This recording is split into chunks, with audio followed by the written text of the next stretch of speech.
Amitabavou, Otep, Shalom, Salam alaikum. Bien heureux de vous retrouver en ce jour pour un nouveau chapitre, oui, de Bon à savoir. Le Bon à savoir d'aujourd'hui a été demandé par une dame depuis le Canada, comme vous le voyez dans votre petit écran. Ramage, elle dit, quel est le mystère qui se cache derrière les vœux? Vous savez, d'abord le vœu c'est quoi? C'est une formule qu'on énonce comme ça vers une érégore ou vers un endroit spécifique ou vers une personne spécifique auquel en retour on attend forcément quelque chose. C'est aussi une façon d'énoncer, on va dire comme ça, des promesses dont on attend forcément des résultats. Un vœu a une particularité, c'est qu'il y a des codes pour que le vœu soit exaucé. Maintenant, vous savez, dans la spiritualité, les vœux sont importants. Non seulement après les bains spirituels, pendant les bains spirituels et parfois aussi pendant certaines phases solaires ou lunaires. Parce qu'il y a des vœux qu'on fait aussi pendant les phases solaires, mais souvent on oublie de les mentionner. On se concentre beaucoup plus par la lune parce que la plupart des formules magiques sont énoncées beaucoup plus dans les pratiques ou encore dans les énergies lunaires. Maintenant, il faut savoir une chose. Il y a des critères qui permettent à ce que votre vœu puisse être exaucé. Oui, mais pour ça, il faudrait que vous ayez certains codes ou encore, il faudrait que vous ayez une certaine ligne de conduite à tenir. La première des choses, quand vous avez fait un bain spirituel ou quand vous êtes purifié et que vous voulez faire un vœu, le vœu ne veut pas dire prier. Souvent, beaucoup vont dans des sanctuaires pour faire des bains spirituels ou c'est pas trop, ou parfois dans des sanctums. Et puis, le maître ou encore le dévancier ou c'est pas trop, le praticien demande de faire un vœu. La personne se met à prier. C'est pas croyable. Le vœu n'a rien à voir avec la prière. C'est deux choses qui sont diamétralement opposées. Ça n'a rien à voir avec la prière. Beaucoup font ces erreurs. Quand on dit fait un vœu, elle se met encore à tendre les mains pour prier au Seigneur Jésus. Oh Seigneur Dieu Tout-Puissant. Oh, c'est pas ça un vœu. Le vœu ici consiste à formuler des phrases qui sont précises et spécifiques via une énergie, soit une érégore, soit une entité spécifique. Et le vœu s'accompagne toujours ici avec une bougie. Ne faites jamais un vœu sans bougie, excepté si vous êtes dans un endroit où il n'y a pas de bougie. Mais si vous êtes dans un endroit où il y a les quatre coins des murs, qui représentent quelque part les quatre gardiens, parce que chaque mur est une muraille, est aussi un portail dans la dimension spirituelle. Les murs que vous voyez dans les quatre coins cardinaux de vos maisons là, ce n'est pas au hasard. Donc comme il y a les murs aussi, comme on vous dit que c'est qui en bas et comme c'est qui en haut, sachez que c'est la même chose. Alors pour que tes paroles traversent ces murs, il faudrait que tu aies quelque chose qui substitue ou encore qui peut traverser cette dimension. Quoi de plus, encore quoi de normal que la bougie? Pourquoi? Parce que la bougie fait partie des témoins qu'on peut substituer comme ça pour nous représenter dans la dimension astrale ou encore dans les plans supérieurs, pour faire plus simple. C'est pour ça que vous ne pouvez pas faire un véritable vœu dans un sanctuaire sans qu'il y ait une bougie. Ça, c'est impossible.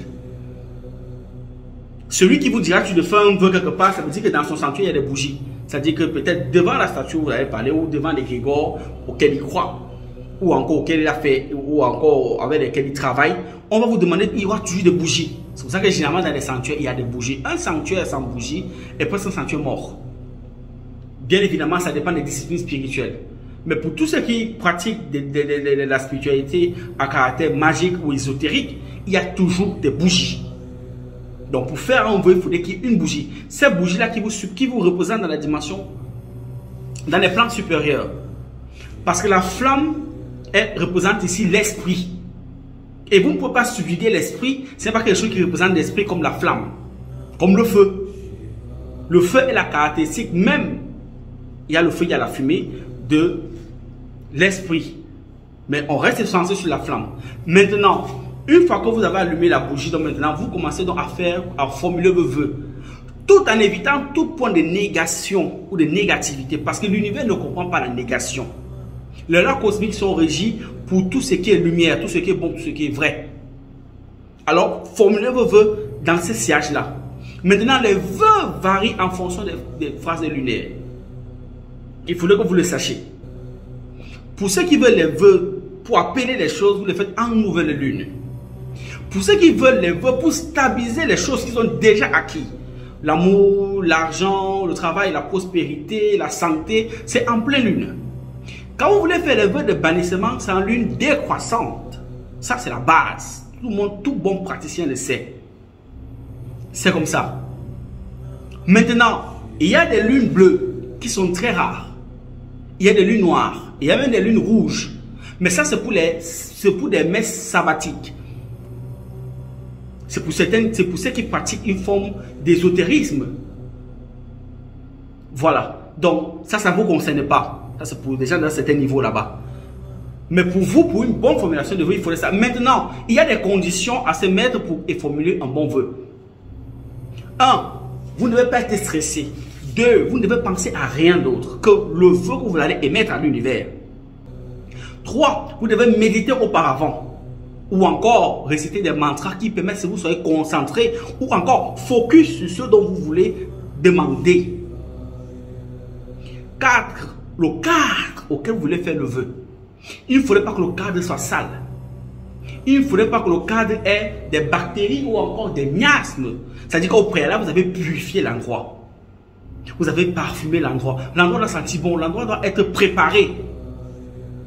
Parce que vous ne pouvez qu'attirer ce dont vous voulez en fonction du cadre où vous vivez. N'oubliez jamais.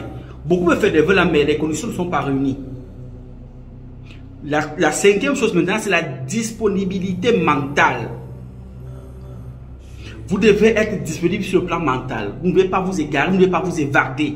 Par exemple, là, quand on vous demande de pratiquer la méditation, pour que votre esprit soit connecté à la flamme, vous pouvez pratiquer les exercices respiratoires pendant une série de temps, ou vous pouvez pratiquer, on peut dire, une forme de visualisation pyromantique. C'est-à-dire, vous regardez la flamme de bougie pour vous connecter.